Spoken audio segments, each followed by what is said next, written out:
Olha, eu estou cansado. Confesso a você, meu amigo, minha amiga, meu irmão, minha irmã, confesso a você que estou cansado e às vezes me bate assim um certo desânimo. Sabe, a gente vive enchendo o peito e dizendo eu sou cristão, eu sou servo de Deus. As irmãs dizem eu sou uma serva de Deus.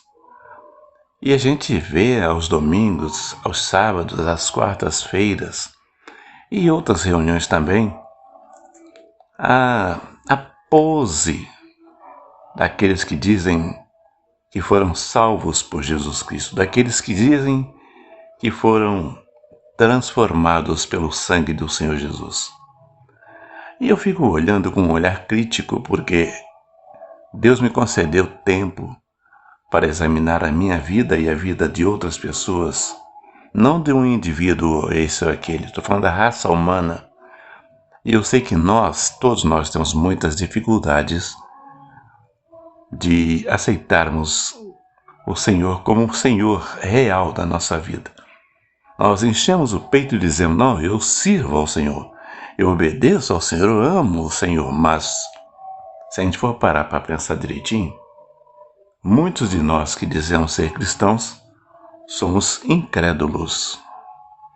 Sim, dizemos que somos cristãos, frequentamos as reuniões, cumprimos com as nossas obrigações denominacionais, mas no fundo, se Cristo tivesse voltado ontem, muitas pessoas que acreditam que estão salvas estariam agora deixadas para trás. Eu fico pensando como é que eu posso ter paz, ficar tranquilo, quando uns creem de uma forma, outros creem de outra. Será que eu estou certo? Ou será que eu estou errado? Elias, você não pode ter dúvida, você é um homem de Deus. Se você for um homem de Deus, você não pode ter dúvida. Tudo bem. Eu estou convicto que estou certo. Tudo bem. Mas como é que eu posso ter essa convicção sem olhar a palavra do Senhor? Eu estou tentando dizer para você o seguinte, nós falamos, somos servos, mas ao examinar as Escrituras Sagradas como deveríamos examinar, poucos de nós faz isso. Quer ver um exemplo? Quando o apóstolo João, já velhinho, escreveu a primeira epístola, ele escreveu as seguintes palavras que estão registradas na tua Bíblia, na minha Bíblia, mas muitos de nós não creem. Veja o que João escreveu. Primeira epístola de João, capítulo 3, verso 8 e verso 9.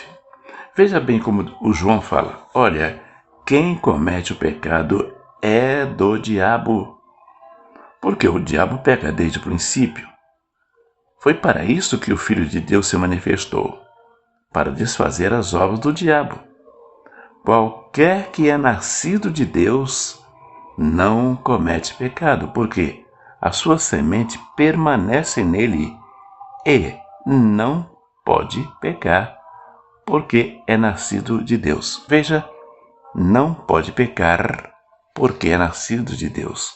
Aquela pessoa que é nascido de Deus, diz a palavra do Senhor, não pode pecar. Não é que seja proibido pescar, proibido pecar. Não é que seja proibido pecar. É que essa pessoa não tem prazer, não tem vontade de pecar e também já venceu a influência maligna. Portanto, essa pessoa é santa ou santo, porque não peca mais. Mas aí surge alguém e diz, não, Elias, espera aí. Todos nós, a Bíblia diz que todos nós, não há um justo nenhum sequer. Todos pecaram, destituídos estão da glória de Deus.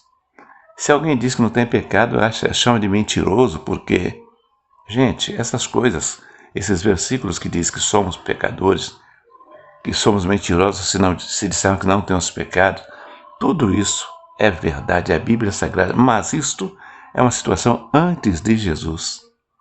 Agora, uma vez que houve transformação, Você acredita que uma pessoa dirigida pelo Espírito Santo de Deus vai pecar? Ah, Elias, mas nós não somos perfeitos. Uma hora ou outra a gente tropeça. A gente tropeça, irmão? A gente tropeça, irmã? Nós tropeçamos se a gente relaxar a nossa vida espiritual, porque Jesus veio nos capacitar. Jesus deu a todos nós condições de vencer o maligno. Porque toda pessoa que peca, diz a palavra do Senhor no versículo 7, não, no versículo 8, toda pessoa que comete pecado não é de Deus, está nas mãos do diabo. Está nas mãos do diabo. Elisa, a gente peca todo dia, até por pensamento. Olha, pensamento? Não. Pensamentos, palavras e obras, isso é doutrina de uma outra congregação. Outro grupo que diz que é a igreja. Porque os homens de Deus, as mulheres de Deus podem ser tentados. Sim, podem ser tentados. Mas a Bíblia afirma que o pecado não consumado não é pecado. Resisti ao diabo e ele fugirá de vós.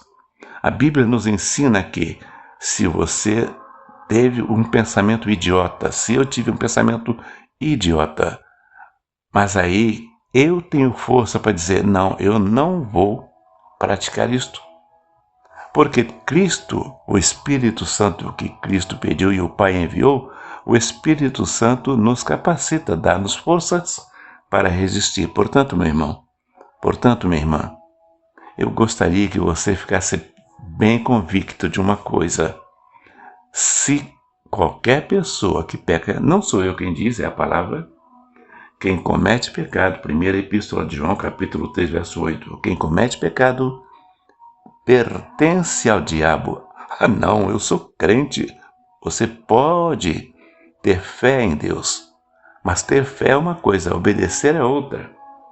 Quem comete pecado está obedecendo ao diabo, é filho do diabo, é servo do diabo, é prisioneiro do diabo. Foi para isso que Jesus se manifestou, para desfazer as obras do diabo. Foi para isso que Jesus se manifestou, para que você e eu, para que nós tivéssemos em nós poder, não nosso, mas do Espírito Santo, um poder que nos permite resistir ao diabo. Então, meu amigo, então minha amiga, meu irmão, minha irmã, se alguém disser para você que todos nós somos pecadores, tudo bem. Antes de aceitar Jesus, todos, inclusive as crianças, todos somos pecadores. Todos nascemos da carne, segundo a vontade da carne, com inclinação, o pecado já está em nós desde a concepção. Agora, continua sendo pecador quem quer, porque Jesus é o caminho e é Jesus quem pode santificar cada um que dele se aproxima em obediência a ele e a Deus. Pensem nisso. Fiquem em paz.